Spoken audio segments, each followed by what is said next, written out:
गरीब सचिन इंदौर में आइसक्रीम बेचता था।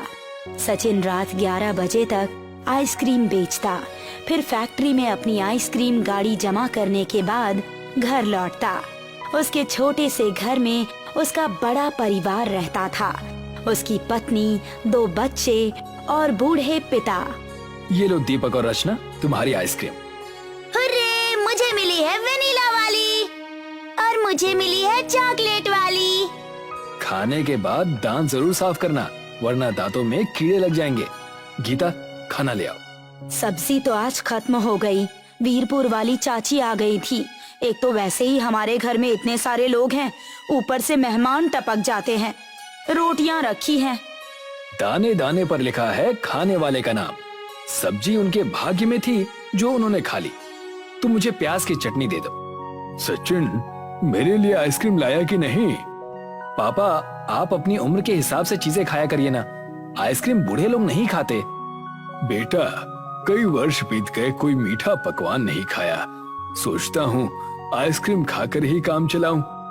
आप चिंता मत करिए, मैं किसी दिन आपको गुलाब जामुन ला कर दूंगा। सचिन का घर इतना छोटा था कि आंधी बारिश आने पर सोने में दिक्कत हो जाती थी। मम्मी, आपकी टांग मेरे मुंह पर आ रही है। अगर मैं ज्यादा पीछे गई तो मेरा सिर दीवार से टकराएगा।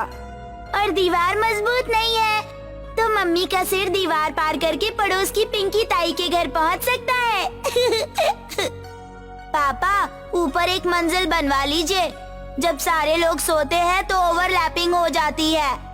बेटा, माँ के चरण स्पर्श करना अच्छी बात होती है, तो अभी कुछ महीने सहन कर लो। पैसे हो जाएंगे तो मैं ऊपर बनवा दूंगा।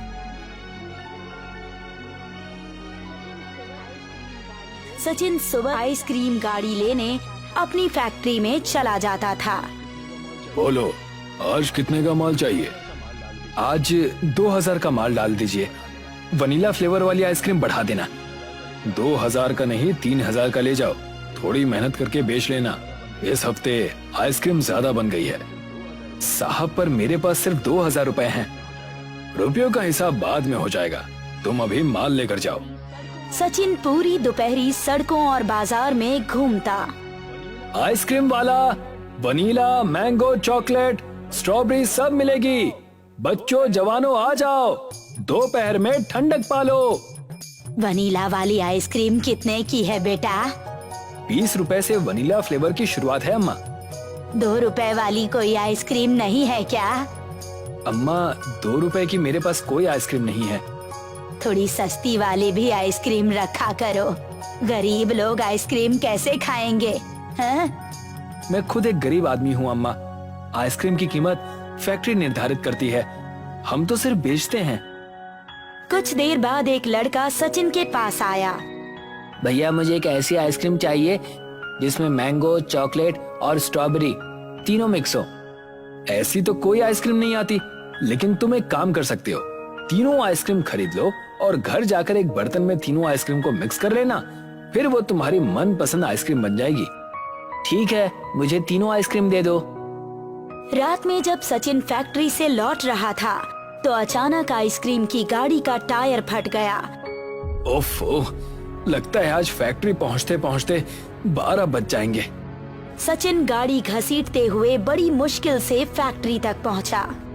सचिन, तूने इतनी देर क्यों लगाई?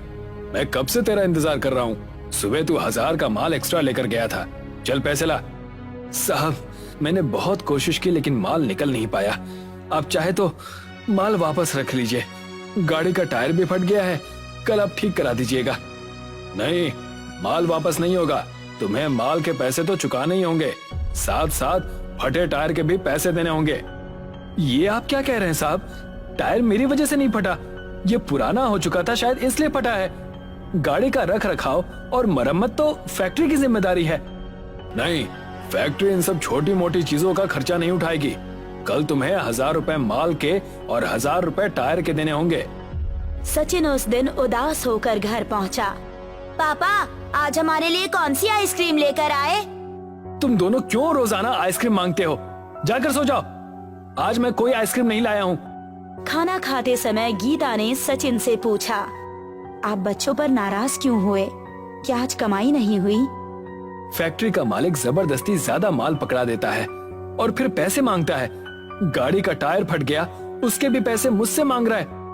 आप उसके पास जाना ही मत, थोड़े दिन मजदूरी कर लो, फिर एक ई रिक्शा ले लेना। ई रिक्शा में पेट्रोल का खर्चा नहीं है और फिर अपना काम है, जब मन हो जितना मन हो उतना करो, कोई सिर दर्द नहीं। अगले दिन सचिन फैक्ट्री नहीं गया और एक ठेकेदार के साथ मजदूर के रूप में काम करने के लिए कुछ दिन शहर से बाहर चला गया। उधर फैक्ट्री का मालिक कई दिन से सचिन का इंतजार कर रहा था। उसने एक आइसक्रीम बेचने वाले से पूछा, जो सचिन का पड़ोसी था। बंटी, सचिन कहाँ है? कई दिनों से इधर आया नहीं है। साहब, सचिन मजदूरी करने शहर से बाहर चला गया है, वो अब यहाँ नहीं लौटने वाला। अच्छा, तो मेरे पैसे मार कर भाग गया। कभी ना कभी तो लौटेगा ही, तब उससे पैसे वसूल करूंगा। मेरा नाम भी संगा रेड्डी है। मेरे पैसे मारना, ओखली में सर देना है। इतनी आसानी से वो मेरे प्रकोप से बाहर नहीं निकल पाएगा। सचिन कुछ महीनों बाद पैसे कमाकर घर लौटा। उसने एक नई ई रिक्शा खरीद ली। गीता ने नारियल फोड़ी और मोहल्ले में प्रसाद बांटा। प्रसाद बंटी के घर भी पहुंचा। लीजिए बंटी भैया प्रसाद, हमारे घर नई ई रिक्शा आई है। बहुत अच्छी बात है भाभी, सचिन खूब तरक्की कर रहा है। बंटी ने जाकर फैक्ट्री के मालिक को ये बात बता दी। साहब, सचिन ने नई ई रिक्शा खरीद ली है, बहुत खुशहाली है आजकल उसके घर में। आज ही किसी को उसके घर भेजता हूँ। रात में एक आदमी सचिन के घर पहुंचा। सचिन, मुझे संगा रेड्डी साहब ने भेजा है, तुमने उनके पैसे नहीं दिए हैं, हिसाब करने के लिए साहब ने तुम्हें बुलाया है। मेरे पास संगा रेड्डी का कोई पैसा नहीं है। उसका माल मैं गाड़ी में छोड़ आया था और टायर के पैसे देना मेरा काम नहीं है। संगा रेड्डी से कह देना, अब मैं उसका गुलाम नहीं हूँ। संगा रेड्डी के आदमी ने जाकर सब कुछ संगा रेड्डी को बताया। जरा सी ई रिक्शा क्या खरीद ली तो सोच रहा है कि मेरे जैसा बड़ा बिजनेसमैन बन गया। बहुत अकड़ दिखा रहा है ना। मैं निकालता हूँ उसकी अकड़। उसे रोते हुए किसी दिन मेरे पास ही आना पड़ेगा काम मांगने के लिए। सचिन का घर पतली गली में था। ई रिक्शा वहाँ पहुँच नहीं पाती थी, इसलिए सचिन रिक्शा को रोड पर एक दुकान के सामने खड़ा किया करता था। आप ई रिक्शा को रोड पर खड़ा करके आ जाते हैं, अगर कोई उठाकर ले गया तो? कौन उठाकर ले जाएगा इतनी भारी रिक्शा को? और भी लोगों के वाहन तो वहीं खड़े रहते हैं रोड पर। जब उन्हें कोई डर नहीं तो मुझे क्या डर? और फिर मुझ गरीब का कोई दुश्मन भी नहीं है। देखो, आज मैं तुम्हारे लिए साड़ी लेकर आया हूँ और बच्चों के लिए गुलाब जामुन। संगा रेड्डी ने बंटी से चोरी छुपे पता कर लिया था कि सचिन अपना रिक्शा रोड पर कहाँ खड़ा करता है। संगा रेड्डी ने एक रात वाहन उठाने वाली क्रेन सड़क पर भेजी और सचिन का रिक्शा उठवा दिया। अरे ये ई रिक्शा उठाकर कहाँ ले जा रहे हो? मैं सरकार का आदमी हूँ, रोड पर खड़े वाहनों को हटा रहा हूँ। ट्रांसपोर्ट ऑफिस में जुर्माना चुकाने के बाद वाहन वापस मिल जाएगा।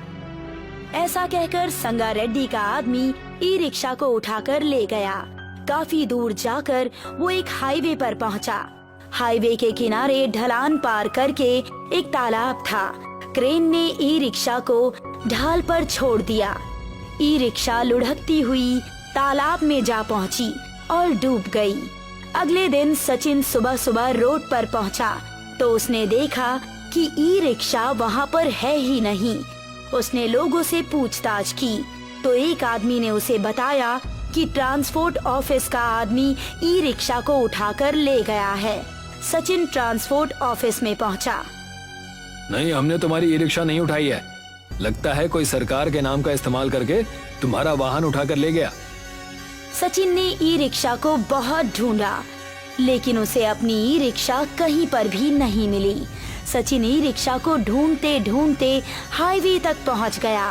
वो कड़ी धूप में पैदल चल रहा था। सचिन को चक्कर आ गया। वो हाईवे के किनारे वाली ढलान पर गिर पड़ा और लुढ़कते हुए उसी तालाब के किनारे जा पहुंचा। रात तक सचिन बेहोश पड़ा रहा। रात में जब बारिश शुरू हुई तो बारिश की बूंदों से सचिन को होश आया। ये मैं कहाँ आ गया हूँ? सचिन ने देखा तालाब में कमल खिले हुए हैं और कमल के फूलों के अंदर आइसक्रीम भरी हुई है। सचिन ने एक कमल का फूल तोड़ा और आइसक्रीम खाकर देखी। आइसक्रीम तो बहुत टेस्टी है। ई रिक्शा तो अब नहीं मिलने वाली। अगर मैं इन कमल के फूलों को बेचूं तो मेरी अच्छी इनकम हो सकती है। सचिन अपने घर गया, एक बक्सा लेकर तालाब में वापस पहुंचा। उसने कमल के फूलों को बक्से में रखा और उन्हें उठा कर ले गया। अगले दिन सचिन ने उन आइसक्रीम से भरे कमलों को बेचना शुरू किया। आइए आइए, कमल के फूल में आइसक्रीम खाइए। लोगों ने कमल के फूलों में आइसक्रीम कभी नहीं खाई थी। बाजार में सचिन के पास भीड़ लग गई। इसी तरह सचिन रोजाना तालाब से आइसक्रीम वाले कमल ले आता और बेच देता। बंटी भी आइसक्रीम की गाड़ी लेकर बाजार में खड़ा रहता था, लेकिन उसकी आइसक्रीम नहीं बिक रही थी। बंटी, क्या हो गया? सारे लोग पूरा का पूरा माल वापस लेकर आ जा रहे हैं। क्या तुम माल बेच नहीं पा रहे? साहब, सचिन आजकल कहीं से कमल के फूलों में आइसक्रीम लेकर आता है। लोग वही आइसक्रीम खाना पसंद कर रहे हैं। मैंने भी खाकर देखी थी। उस आइसक्रीम का टेस्ट हमारे आइसक्रीम से कहीं ज्यादा अच्छा है और दाम भी कम है।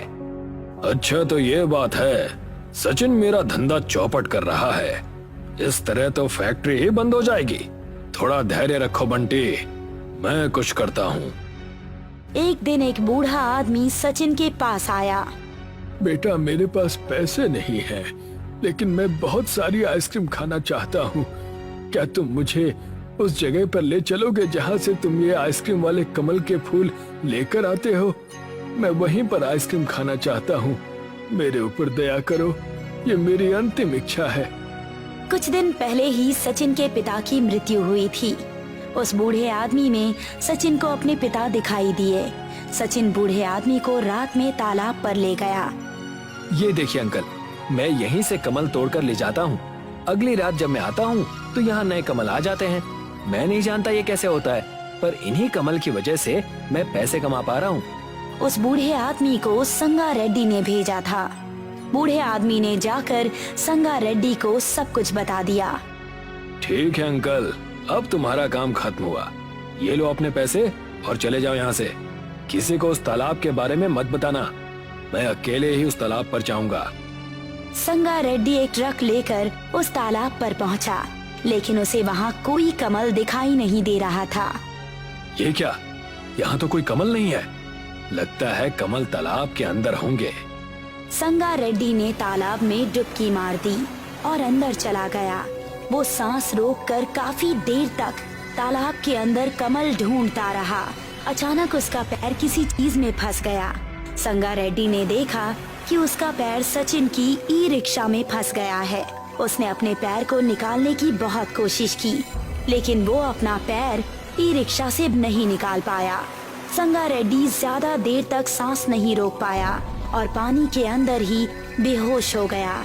उसका शरीर तालाब के ऊपर तैरने लगा। कुछ देर बाद सचिन तालाब में कमल लेने पहुंचा। उसने देखा तालाब में संगा रेड्डी का शरीर तैर रहा है। सचिन संगा रेड्डी की बॉडी को तालाब से बाहर निकाल लाया। काफी देर के बाद संगा रेड्डी को होश आ गया।